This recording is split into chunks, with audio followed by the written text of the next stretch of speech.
چلو بھائی، السلام علیکم ورحمۃ اللہ تعالی وبرکاتہ۔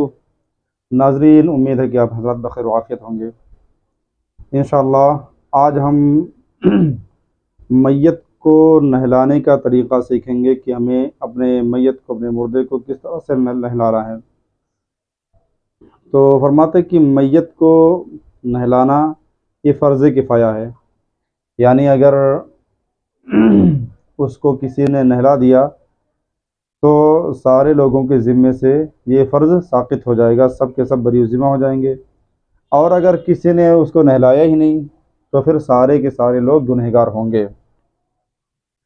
اب نہلانے کا طریقہ کیا ہے، تو اس کے بارے میں فرماتے ہیں کہ نہلانے کا طریقہ یہ ہے کہ سب سے پہلے جس تختے پر یا پٹے پر یا چارپائی وغیرہ پر میت کو نہلانا ہو تو اس کو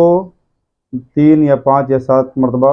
خوشبو وغیرہ سے دھونی دی جائے، یعنی کوئی چیز خوشبو سے سلگا کر کے پھر اس کے ارد گرد گھما دیا جائے 3 بار یا 5 بار یا 7 بار۔ پھر اس کے بعد مردے کو اب اس تختے کے اوپر لٹایا جائے۔ لٹانے کے بعد ناف سے لے کر کے گھٹنے تک کسی موٹے کپڑے سے اس کو ڈھک دیں تاکہ اس کا سطر وغیرہ نہ دکھے۔ پھر کوئی ایک بندہ اپنے ہاتھ میں کپڑا لپیٹ کر کے اس کو پہلے استنجا کروائے۔ استنجا کرانے کے بعد پھر نماز کی طرح وضو کروائے، یعنی مکمل جس طرح نماز میں وضو کراتے ہیں اسی طرح نماز کرائے، یعنی کہ پہلے منہ دھوئے، پھر کوہنیوں سمیت ہاتھ دھوئے، پھر سر کا مسح کرے، اس کے بعد میں پاؤں دھلے۔ فرماتے ہیں کہ میت کے وضو میں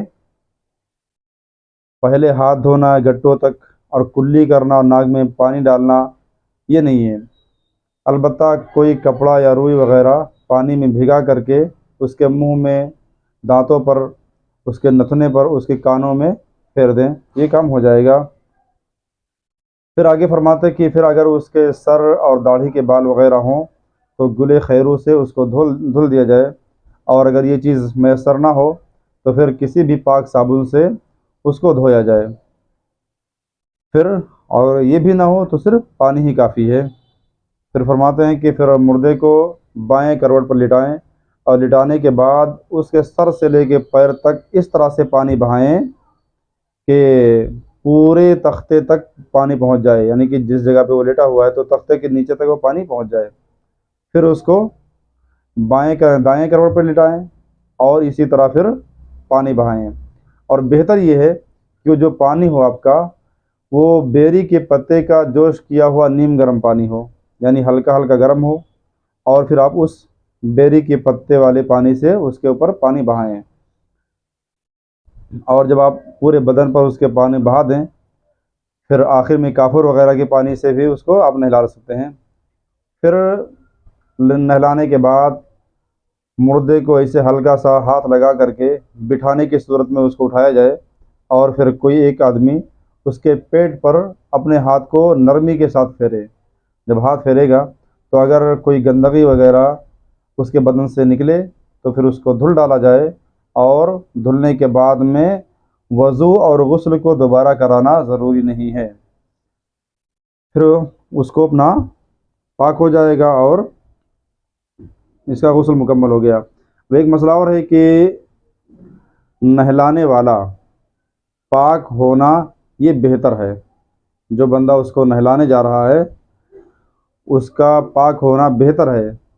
البتہ اگر کوئی جنوبی یا حیض والی عورت کسی کو غسل دے دے تو غسل تو ہو جائے گا لیکن بہتر طریقہ یہ چھوٹ جائے گا۔ اور ایک مسئلہ اور کہ جب ہم اپنے مردے کو نہلائیں تو نہلانے کے بعد کبھی کبھار ایسا ہوتا ہے کہ کسی کسی جگہ پر میت کو کنگھی وغیرہ کی جاتی ہے، تو یہ چیزیں کنگھی کرنا، سر میں تیل ڈالنا، ناخن کاٹنا، یہ ساری چیزیں ناجائز و حرام ہیں، بلکہ مردہ جس حالت پر ہے اس کو اسی حالت پر چھوڑ دیں۔ پھر میت کے دونوں ہاتھوں کو کروٹوں میں سیدھا رکھیں، یعنی کہ جس طرح جب میت لٹائیں تو اس کے دونوں ہاتھ کو، داہنے ہاتھ کو داہنی طرف اور الٹے ہاتھ کو الٹی طرف سیدھا رکھیں۔ ایسا نہ ہو کہ آپ اس کے دونوں ہاتھوں کو سینے کے اوپر رکھ دیں یا پھر جس طرح نماز میں نیت باندھتی ہے اس طرح کرتے ہیں، ایسا کرنا ناجائز و حرام ہے۔ السلام علیکم۔